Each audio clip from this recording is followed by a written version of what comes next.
Să mă vedeți. Deci asta este kendama, bila. Este sunt și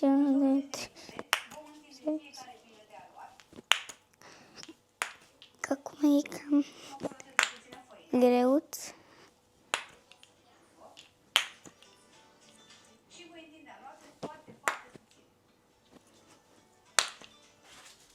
Mă văd, iubesc, nu vreau să șez, că de bine se simte, ești că atingi un nor. Ești că atingi un nor. Și după aia îți punem la mine, aplică și faci aluatul. Ok? Dar poți să amestec eu cu mâna. Faci să faci biluțe. Da, ți-am spus bine să-mi dai brățara jos. Ai făcut totul mai mare? La sport, că am spus lui Lizzy să mă dea jos. Uite așa, lasă așa. Ai amestecat? Nu știu dacă am amestecat bine. Amestecă așa cum la rând, ca să amestece. Ok. Acum am mistoarne așa. Că ceva mi apă.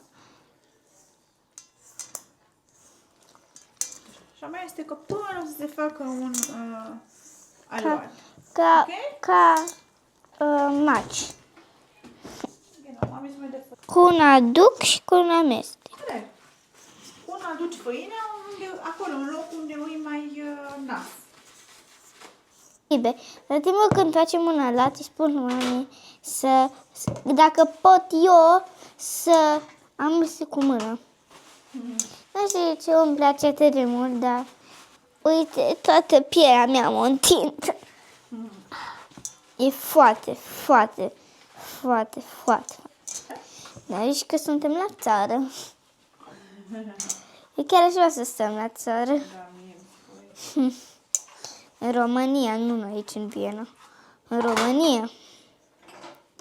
Iubesc România, mai ales în Timișoara. Că, vezi că mă descurc? E harnică. să ești bună să iasă. Dacă e făcut de mine. Că tot timpul dacă fac eu ceva, tati spune că e bun.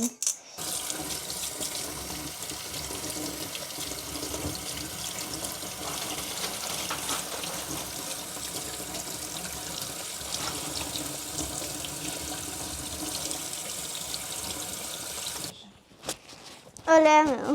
Vezi cântarul. Care că? Și acum tu, așa le iei. Ce fac așa? Nu, încă nu le-am. Și acum faci așa biluțe. Știi tu? Dacă ai, Și acum nu mai e atât de clebri. Clar. Că-i pus făină. 120.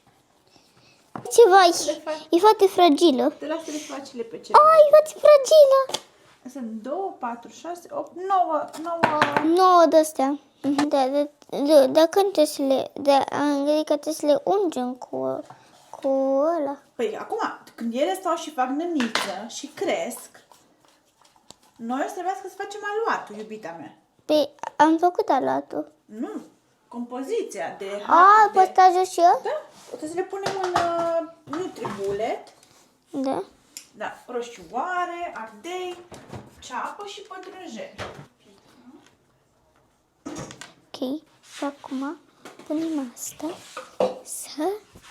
cărpulița asta,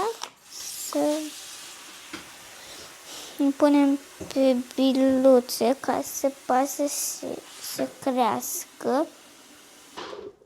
So. Asta să fie sosul. Vezi, asta e umplutura care se bagă la cuptor. Vezi? Aici e carne tocată cu ceapă, usturoi, ardei. Am făcut o... Ok. Acum trebuie să mai punem. Ce să mai punem în sos de roșii?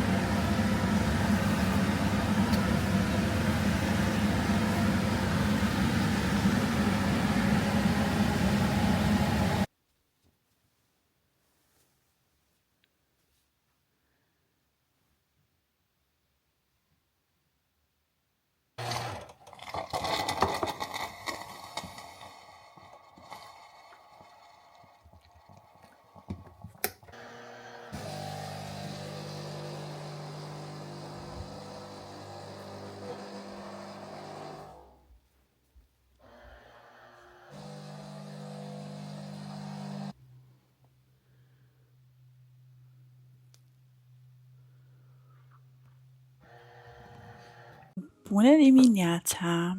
M-am trezit, cred că pe la 5:30, de aceea și fața aceasta somnoroasă și nemachiată m-am dat cu puțin anticearcă, altfel eram zombie.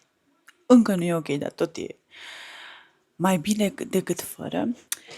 Și poate fetele o să iasă și ele un pic mai târziu, afară, în grădină, să se joace. Abia s-au trezit, așa că se joacă un pic pe tabletă și pe telefon, sau se uită la televizor, până își fac curat să se îmbrace în hainele de iarnă, să se joace. Și eu mă apuc să fac o ciorbă de pui și după aceea o să fac niște clătite. Da, pentru că e duminică și mie iubește clătitele și așa că trebuie să mă pun să fac clătite. Sigur o să fac cu ea clătitele și da, e cam haos în videoclipurile astea, dar sper să vă placă. Da, așa cum îmi plac și mie, mă relaxează și da, îmi place să văd cum curăță alte mămicuțe în casă, cum gătesc, da, și mă relaxează, așa că sper să vă relaxeze și pe voi videoclipul acesta. Da, mă apuc de treabă, că dacă mă pun să vorbesc până după masă și deja e ora 9. Da.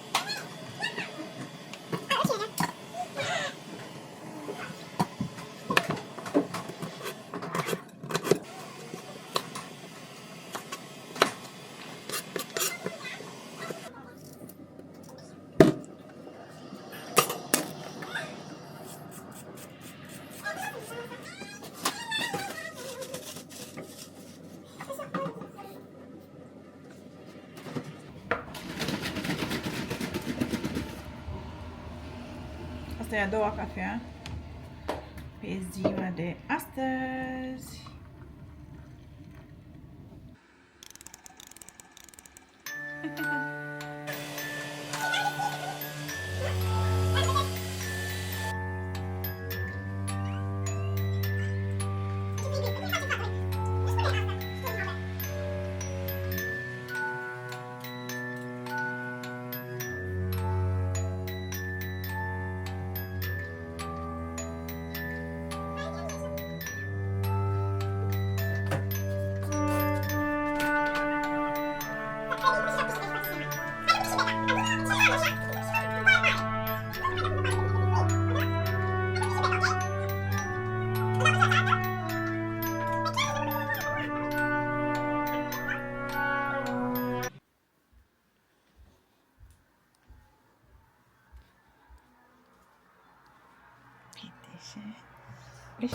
Doar urechile. Am vrut să facem cu asta, că puteam să facem cu mașina aia altă de... Ai onoarea. M-am dus. So, Belea.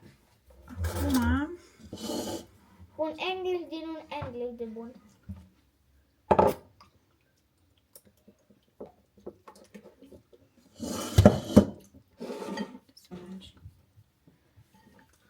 și haideți mai tău să facem ceva Unde să dulce. punem asta? Da, în asta, da. Hai. Păi. Am și de-al tău. Să vezi ce fain o să iasă modelul. Asta e mai dulce. Care e mai dulce? Ăla alb. Nu, asta e mai dulce. Ăla cu cacao e mai dulce. Da. Serios? Și ștergem Marginile. ca să nu se ardă, știi? Surplusul. Se vede că am muncit mult. Că uite câte... Se vede că am gătit noi două, ha? Da. Că dacă râdem... Noi tot timpul când eu cu mami facem ceva, gătim, Râdem da. și facem mizere. Mai ales eu fac. Tu ai tricou pe dos. Acum am observat. De ce ai tricou pe dos? Egal. Hai, gata, hai să punem. Uite cum Mami arată. are tricou pe dos. Wow! Și mie spune că am tricou pe două. Bum. Bum. Și spiridușul. La mine endele. Trebuie să mă apuc să strâng de aici.